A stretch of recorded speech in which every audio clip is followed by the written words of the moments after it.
नागपुर के Ganga Jamuna road पर युवकों को चाकू की नोक पर लूटने का मामला सामने आया है।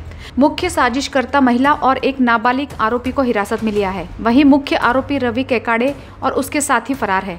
आरोपियों ने पीड़ित रवि गंगोई से 20,000 रुपए लूटे थे। पुलिस फरार आरोपियों की तलाश में जुटी है।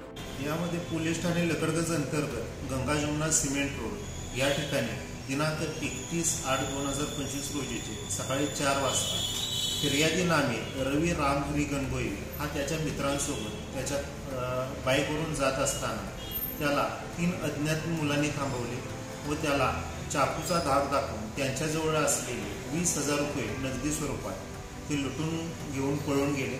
तसेच फिर्यादीने व त्याच्या मित्रांनी त्या 3 आरोपींचा पाठलाग केला असता त्यातील एक मुलगा एका घरात घुसला। त्यानंतर ती मुले पोलीस स्टेशन या ठिकाणी येऊन त्यांनी रिपोर्ट दिला। त्यांच्या रिपोर्टवरून पोलीस ठाणे या ठिकाणी अपराध क्रमांक 700/25 कलम 310(2), 352, 351, 335 BNS 2023 नुसार गुन्हा दाखल करण्यात आला। यामध्ये एकूण 5 आरोपी आहेत। त्या 5 आरोपीपैकी एक महिला आरोपी असून एक नाबालिग आहे।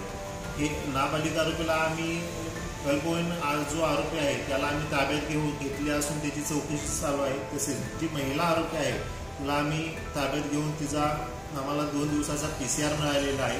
त्याची पुढील चौकशी चालू आहे। तसेच या गुन्ह्यामध्ये फरार असलेला आरोपी रवि श्रावण केकाड़े हा हॅबिच्युअल आरोपी आहे। याच्यावर पोलीस ठाणे लकडगंज तसेच नागपूर शहरातील अनेक पोलीस स्टेशनमध्ये बरेच गुन्हे दाखल आहेत। तसेच 2 आरोपी अज्ञात आहेत।